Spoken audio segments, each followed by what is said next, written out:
Ассаламу алейкум баршаңызға. Қолтықтың терлеуі қандай аурудың белгісі екенін білесіз бе? Видеоны қарамас бұрын, ең алдымен каналыма тіркелмеген болсаңыз, тіркеліп қоңыраушаны басып қойыңыз. Және де лайк басып, комментарий қалдыруды ұмытпаңыз. Қолтықтағы кейбір проблемалар денсаулығыңыз жайлы айта алады. Қолтықта тер бөлінетін тер бездері орналасқан. Егер күтім дұрыс жасалмаса, уақытылы тазалық жүргізілмесе, онда қолтық түрлі дертке шалдығады. Өздеріңіз білетіндей, қолтықта түк өседі, терлейді. Егер дұрыс күтім жасалмаса, жағымсыз иіс шығады, әрі басқа да жайсыздықтар орын алады. Десе де, қолтықтағы кейбір проблемалар денсаулығыңыз жайлы айта алады. Мәселен, қолтықтың терлеуі. Мұны медицина тілінде гипергидроз деп атайды. Қолтықтың терлеуі мезгілге де, уақытқа да, тіпті жасқа да қарамайды. Кейде аптап ыстықта жұмыс істегендерде де байқалмайтын тер, қара көлеңкеде отырғандарда көрініс береді. Бұл адамды ыңғайсыз жағдайға әкеледі.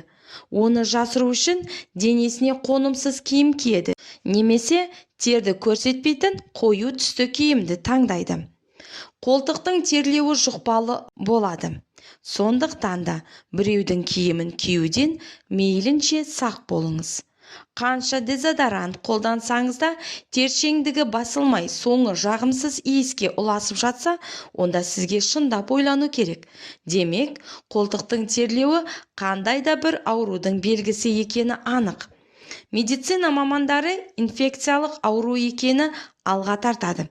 Олардың мәліметіне қарағанда, қолтықтың терлеуіне артық салмақ, дұрыс тамақтанбау, стресс, эндокриндік аурулар, жүрек қан тамыр аурулары, гипогликемия, қатерлі және қатерсіз ісік, дәріге тәуелділік себеп болады екен. Ендеше қолтықтың терлеуін емдеуден алдын нақты себебін анықтап алыңыз. Қажетті тексерілуден өтіп, қажетті ем шараларын жүргізіңіз. Сонда өміріңізге қауіп тудыруы мүмкін дерттің алдын аласыз. Қолтықтағы жағымсыз иіс. Жағымсыз иіс дезодорант қолданатын адамның бәрінде кездесетін жағымсыз жайт. Бұл көбінесе қолтықтың терлеуінен кейін туындайды. Тер кезінде бактерия пайда болып, ащы әрі жағымсыз иіс тудырады. Қолтықтағы жағымсыз иістің емі душ қабылдау, дезодорант жағу, антиперспирант қолдану деп ойласаңыз, қатты қателесесіз. Керісінше, бұлар жағымсыз иістің күшеюіне әкеледі. Қолтықтағы жағымсыз иіс қалқанша без ауруынан немесе гормоналды өзгерістен пайда болады. Егер жағымсыз иіс көгерген жемістің немесе тырнаққа жағатын лактың иісіне ұқсаса, онда диабет ауруының басталғанынан хабар береді. Қолтықтың қышуы. Мұндай жағдай қолтықты түгінен тазартқан соң болады. Алайда бұл келеңсіздік ұзаққа созылса, сізге алаңдауға тура келеді. Өйткені бұл түкті тазартатын кезде қолданған кремнің, ұстара жүзінің, химиялық заттың немесе дезодоранттың әсерінен емес, қолтықтың қышуы, қызаруы терінің зең ауруына шалдығуынан белгі береді. Қолтықтың ауруы. Көбінесе физикалық салмақ түсетін ауыр жұмыс істегенде, ауыр зат көтергенде орын алады. Біраз күн демалсаңыз, уақыт өте ауру басылады. Ал егер ауырғаны басылмай жаныңызға батса, онда дәрігердің кеңесін алғаныңыз жөн.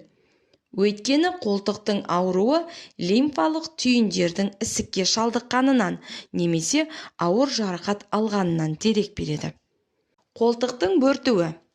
Қолтық терісі ашытқыш инфекцияға шалдыққанда қолтық қызара бөртіп шығады. Ол ашиды, қышиды, жаныңызға батып ауыртады. Оған өз бетіңізше ем жасаудан сақ болыңыз. Дәрігерге барып, арнайы ем қабылдау керек. Қолтықтың қабынуы. Қолтықтың суықтауы ел естімеген жаңалық болуы мүмкін, алайда қолтық та қабынып ауырады. Ол қызарып, қышып, бөртіп және басқаша көрініс беруі мүмкін. Қолтықтың қабынуына түкті тазартатын құралды дұрыс қолданбау себеп болады.